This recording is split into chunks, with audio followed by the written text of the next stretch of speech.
Go. It's metal for the masses. It's the only place playing it harder, faster, and louder than anybody else on live365.com. I am joined by the fantastic band known as Sensation out of Southern California and Central, but I will let them go down the line one by one, starting with Mr. Sammy McPherson and ending with Miss Amy Bowman. But we will. What do you guys do, and what's your position in the band? Starting with me. Yes, sir. Starting with you. I pluck strings. I play guitar, lead guitar. I do a little bit of backing vocals and some percussion. Yeah. Great to be here. Hell yeah. And the next, I believe his name was Ryan, right? Brian. Yeah. I'm Brian. I am the bass player, do a little backing vocals as well. And that's pretty much it for me. Gotcha. You, sir? I'm Tyler. I play rhythm guitar. Yeah, that's about all I do. All right. Man of simple words. And the best for last. Hello, I'm Amy Bowman. I am the front woman vocalist. Yeah. And quite a vocalist indeed. You know, you're able to hit those very growly notes. It's now that I'm seeing you, it's very very impressive. How do you navigate being a front woman in today's age? I know that it's I feel like it's still very much a male dominated thing, but like how do you feel about it? I honestly been doing this for so long now. I don't really feel any like differentiated at all, or any ill will or anything different. I just go out and do what I do, and either you like it or you don't. It's Hell kind of how I yeah. feel about it. That is one hell of an attitude to have. So you guys have a pretty bitchin' single out right now called Bloodsuckers is what I've been turned on to and listening to for the past couple days, kind of becoming familiar with it and familiar with your guys' sound. And you guys really do have a very unique sound. What are you guys inspired by? Like what kind of sound do you guys try to emulate with your music? Tyler, take it away. Oh, God. Trying to think here. Honestly, it's just kind of funny because I think it was like the first week I started practicing with everybody. I just like randomly started playing the first riff, and we just literally all joined in and just said, "Screw it, we're just gonna start playing this." So it just automatically was like, we're gonna try to work on this, and here we are, like almost a year later, and the song's finally out and finished. And yeah, it's pretty much just right on the spot written. And then Sammy added a whole bunch of really awesome riffs and everything else to it. And now here we are. Hell yeah.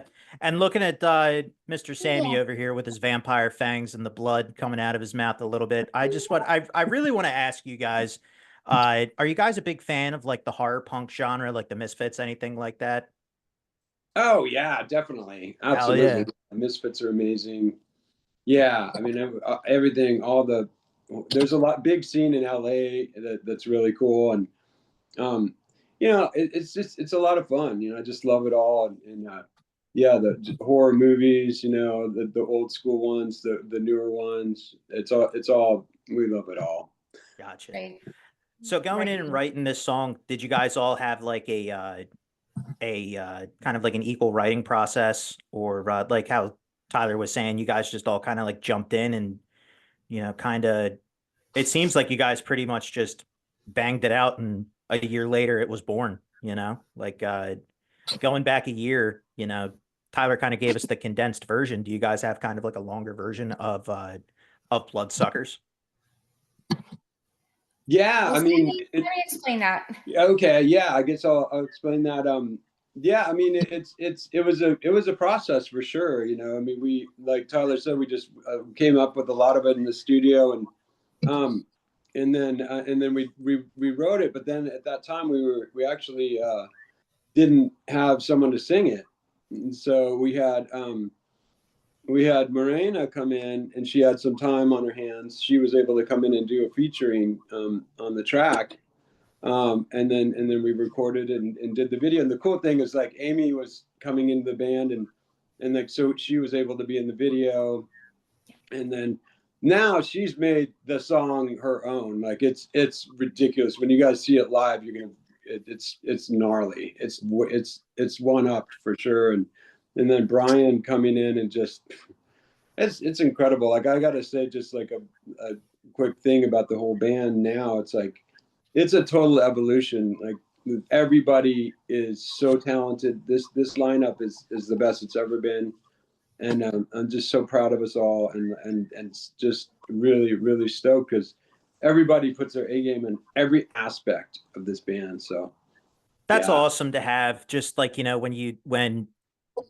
because like I've interviewed several bands where it's just kind of like over time the lineup changes, and like, you know, everybody's trying to get like the perfect fit for the band and get the direction of their craft to where they want it to go. But like, to hear how you guys, like, you know, every cog in the machine is where it needs to be, and you guys, you know, are in sync doing what you guys can do, and to put out this music that's awesome, you know. Because here on Metal for the Masses, like, you know, we really try to spotlight bands from like, I feel like saying underground is kind of like more of an insult to a lot of guys. I want to say like more non-mainstream guys, like guys that just guys and gals that, you know, aren't necessarily on FM, AM, XM radio, you know, 24/7 on repeat. So we try to spotlight, you know, everything that the scene has to offer these days, and not just what's been on repeat since like 1960.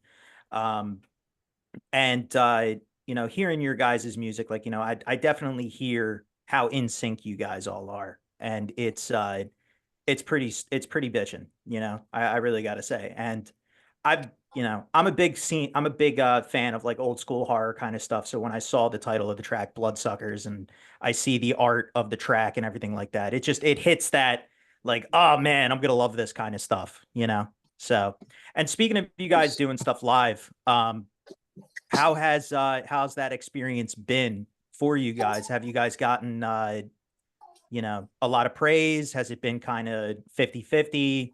You know, how have the live shows been? Well, we've all come from a background of playing live with other bands, so we've kind of all got the experience of that. But we're about to do our first live show as this lineup, July 26th, and we're just really knocking it out, really making ourselves tight.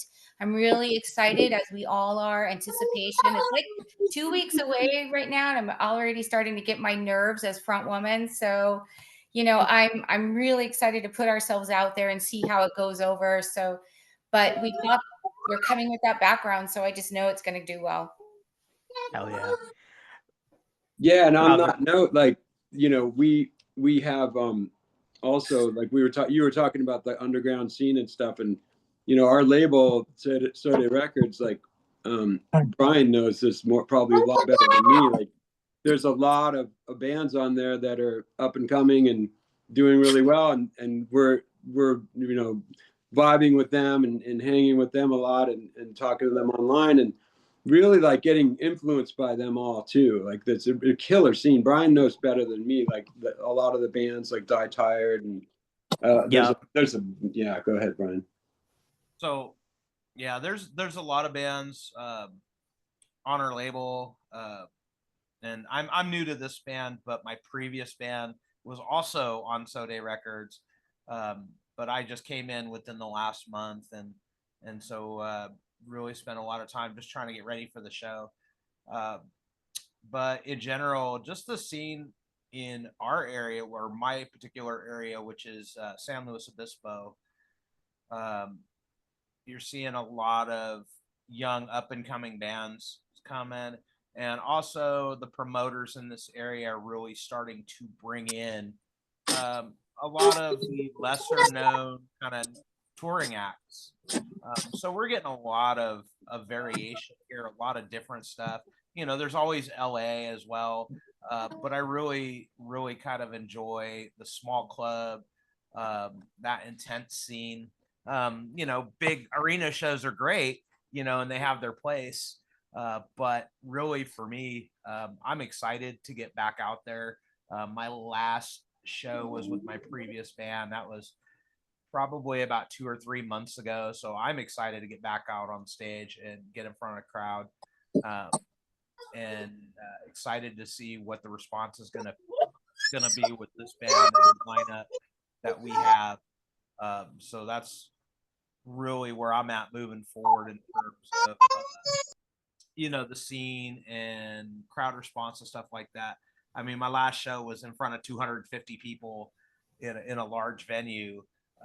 So it's kind of like, you know, picking yourself up and stepping back up and trying to get to that level again. And I have no doubts that we're going to get to that level. It's just a matter of putting the work in. You know, a lot of bands don't understand that a lot of times. That this is work. Oh This yeah. is not this is not, oh hey, this is my hobby on the weekends. If you want to do anything with this, it is work. You Hell really yeah. have to put the work in.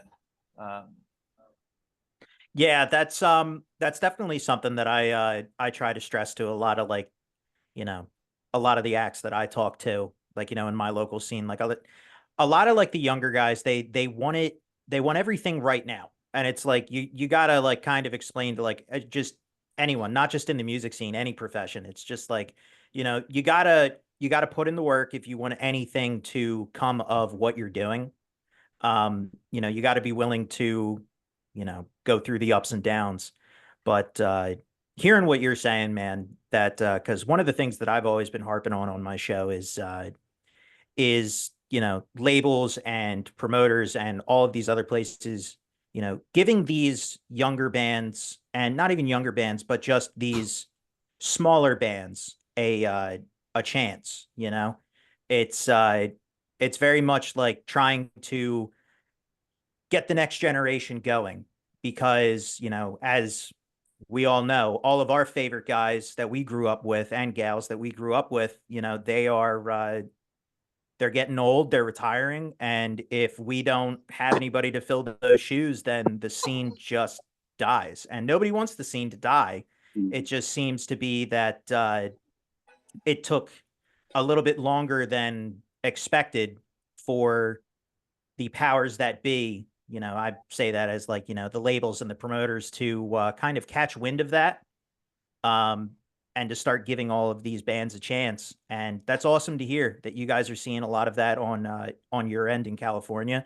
I've yet to start seeing it over here in New Jersey, but as with many things, New Jersey is never that far behind California in terms of anything that you guys do. So hopefully I start seeing that and I can start going over across the bridge into Philadelphia and, you know, start seeing a lot more bands, maybe some that I don't know yet, but it's awesome, man.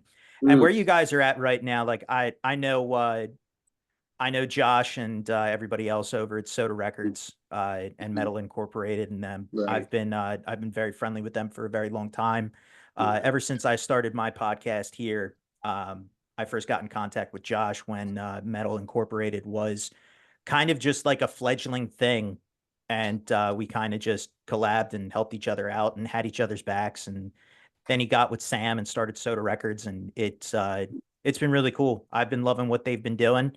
And I've been loving all the bands that they've had come their way, you know, you guys and plenty of others. You know, I've gotten to meet a lot of awesome bands throughout my experience with them, and sat down and talked to a lot of them. So it's awesome. It's awesome when there's people out there who help each other out and try to, you know, kind of do the same thing I've been harping on for a long time, is just get it going, you know, get the next generation out there and get people familiar with it.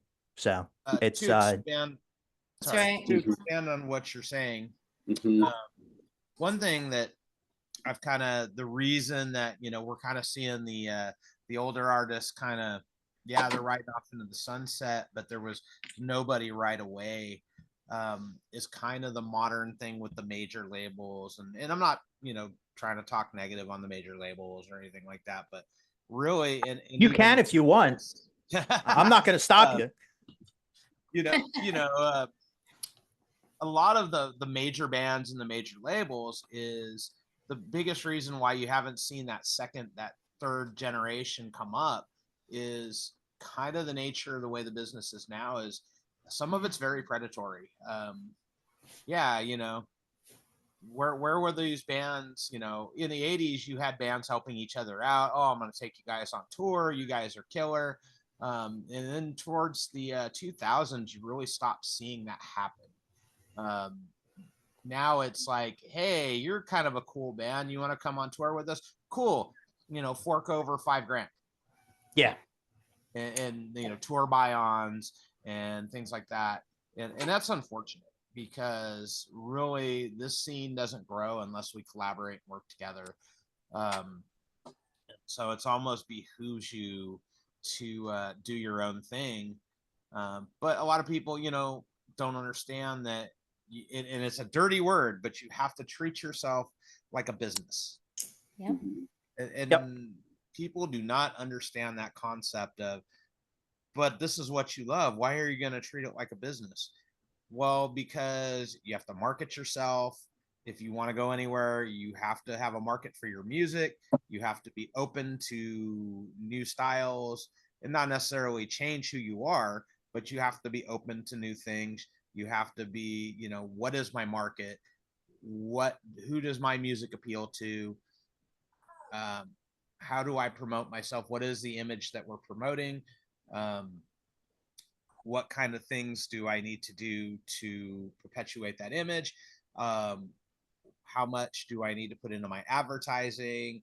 And these clubs and promoters, they want bands that understand this because they understand, hey, this band, when I book them, they're going to promote the show, and not, hey, I'm going to see one flyer on my Facebook for these guys, and then I'm not going to see anything else up until show day, and we hope everything turns out for the best.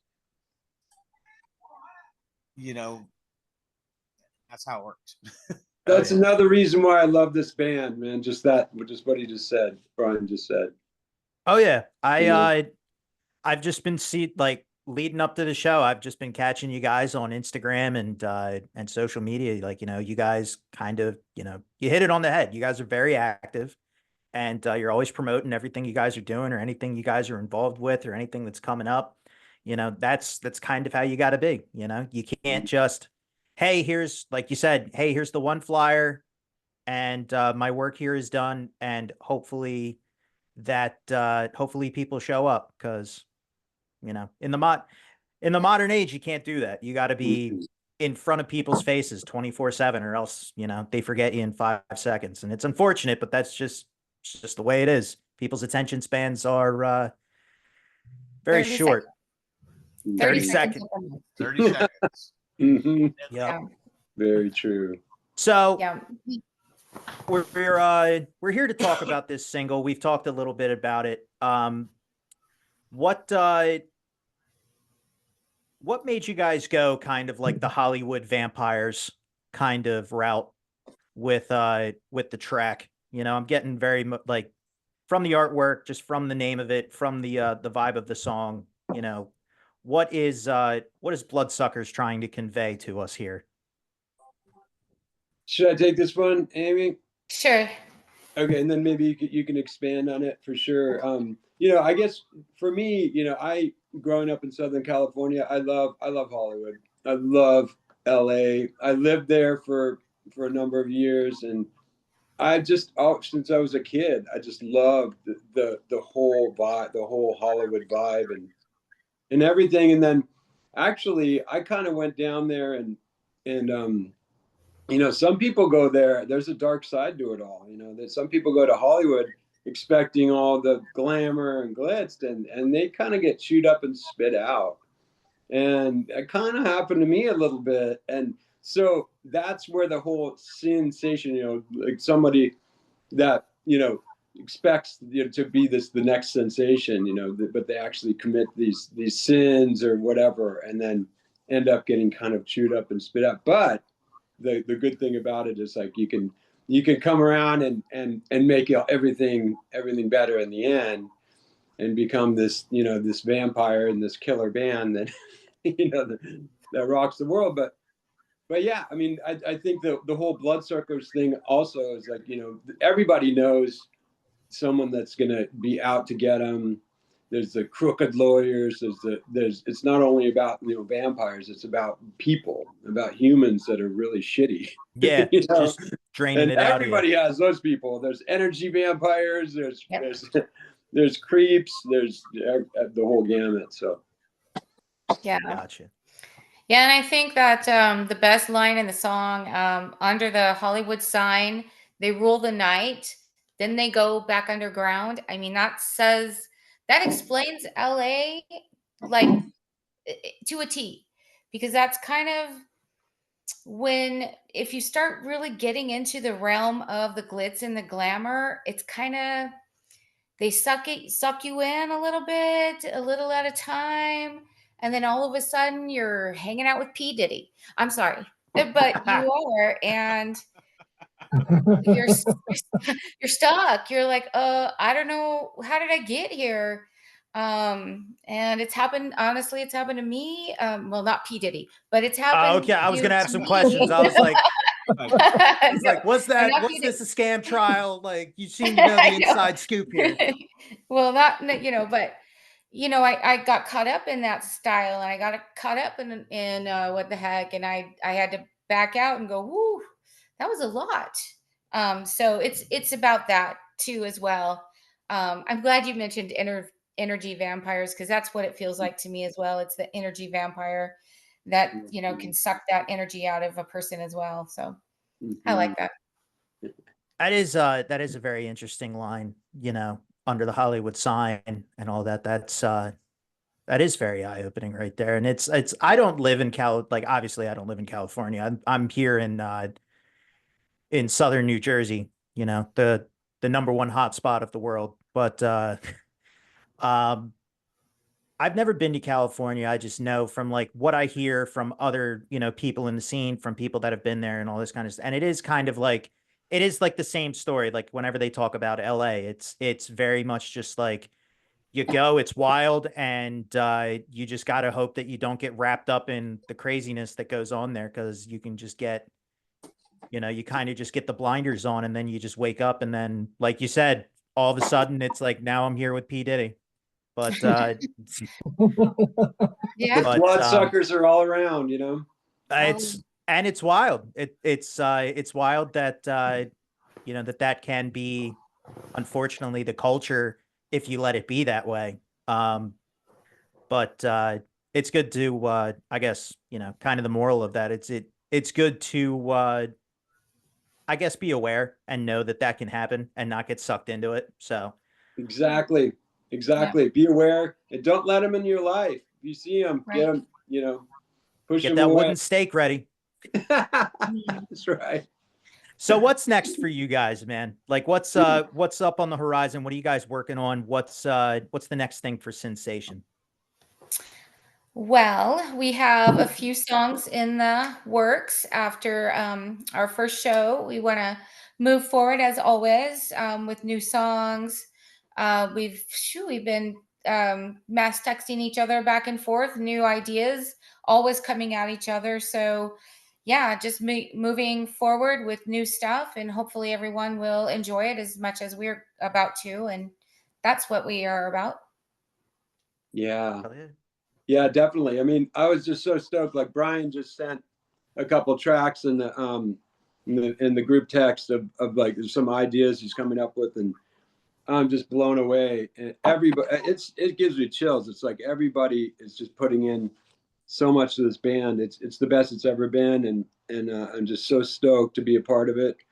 And yeah, we've got just everybody's super humble too. It's not like, you know, everybody's so talented and so badass and all the way around, you know, but they're like, oh, but we'll just go with the flow. Oh, hey, if someone has an idea, we'll just we'll take that idea and run with it. If someone says, no, I don't like that, like we'll go, oh yeah, cool, and that's good. That's good. We won't do that, you know. And so, like, you know, we've got a video and a single coming up, Save Us, you know, and it's going to be really interesting what we come up with that, you know, because it's the idea of like being saved, you know. Everybody, you know, some people have been saved like physically, you know, saved, rescued, you know, from death or anything. But also there's some people out there that, you know, they've been saved by, you know, religion or other things, you know, maybe by bitten by a vampire, you know. Oh yeah. They've been Or had to saved, save themselves or anything. you know. So we're all like just getting ideas going for the next video, and it's going to be a banger for sure. Hell yeah. I can't wait. Oh man, that's I'm super excited for you guys. I really am. That's that sounds really cool. I love the energy you guys have. I love that you guys are super excited. You guys are tight. You guys have pretty much everything together here, and you guys are good, you know, because I've seen too many times. I've actually been in a couple bands in my lifetime, and it always is like, it's always the same thing. You get one person that's super egotistical, and then the rest of us are just kind of like, okay, we're done. True. And it just never pans out that way.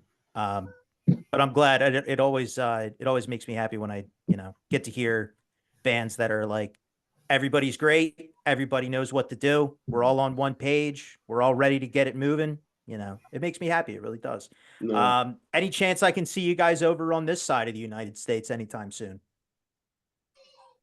Well, I would love to do that. I have some contacts in the East Coast, so you never know.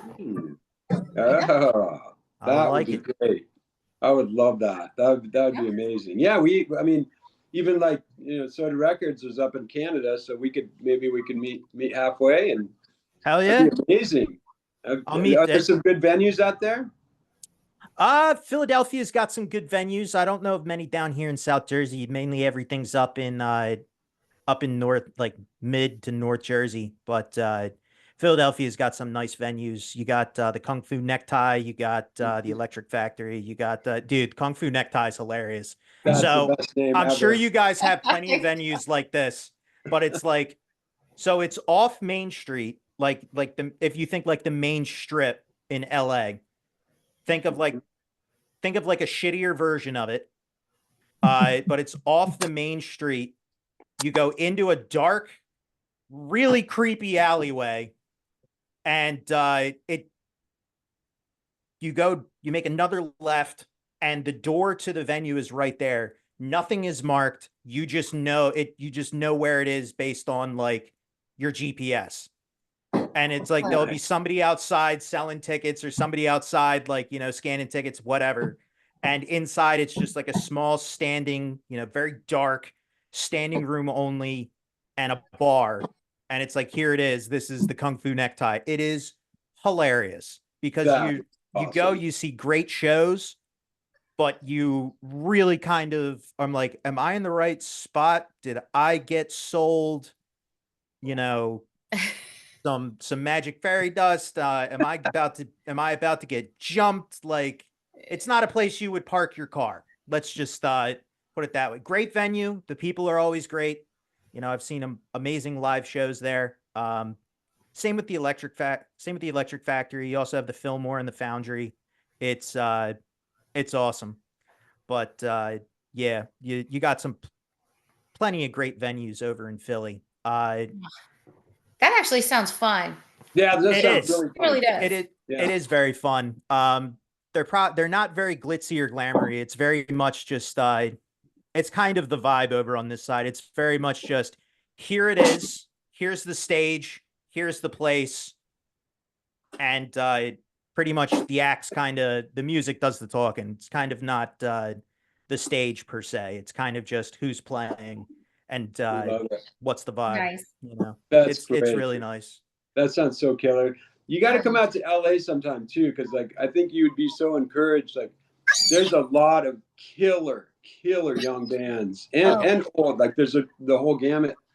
And I mean, you go for me, like some of the shows we played on the Sunset Strip and elsewhere. Like, you have these young guitar players that are just fucking ripping so hard. And I'm just looking at them going, just getting totally inspired, you know? These singers that are just jumping around, going nuts, and just have the chops and everything. It's really cool to see. There's a really killer, to me, in my opinion, there's a really killer scene in LA, like the whole gamut of rock and metal and elsewhere too. Like San Luis Obispo is like a killer scene as well. Yeah, where we live, it's ridiculous right now. It's Hell really amazing. Yeah. Encouraging. San Luis Obispo, Atascadero. Atascadero is really jumping. There's a little place called Dark Nectar, and it's this little rinky-dink hole in the wall. And I mean, they're packing that place out. They're getting mosh pits. They're getting crowd surfers. It's insane. That's wild. How much that place is just coming up, and it's just some little town in the middle of nowhere. Coffee shop. Coffee shop. That's the best, though. Incredible. You know, because it's like, I love going to like these small venue shows more than I like going to actually see like big band stadium shows, because it's just, I like the more intimate shows, you know. With the recent closing of the St. Vitus, and you know, we lost CBGB's like years ago.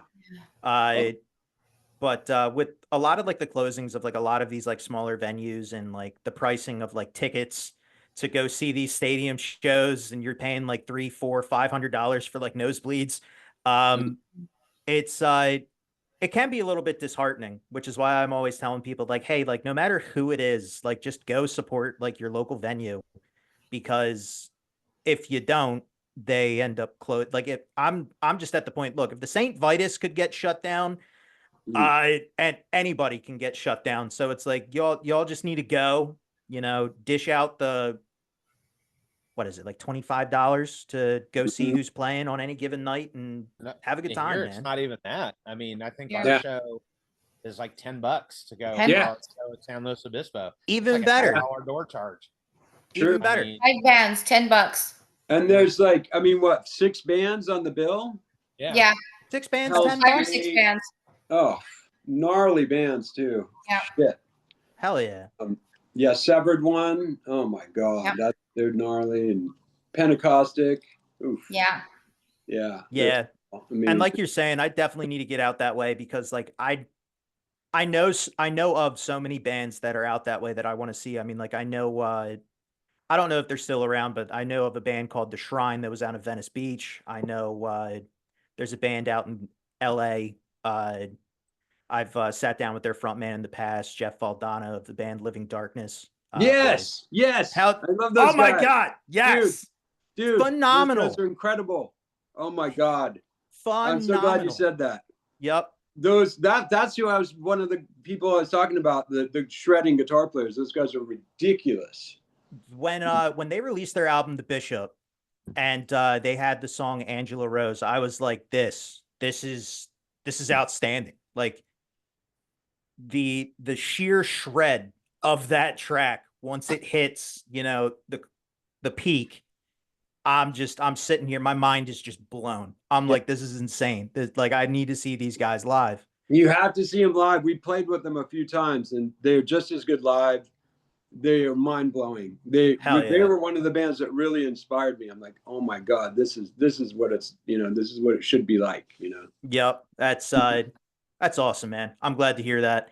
But guys, it's been a true honor sitting here talking to you guys. I love the energy. I'm excited for you guys. I'm excited for the future of Sensation and where you guys head to next. Before we close it out here, I mean, like, is there anything that we haven't touched? Is there anything you want the people to know? I'll go. Yeah, I mean, thank you to all our fans, and thank you to Soda Records, and, you know, our sponsors. We've got a couple of the shirts on, Pig Hog Cables. We got Dirtbag. Oh man, we're sporting it all.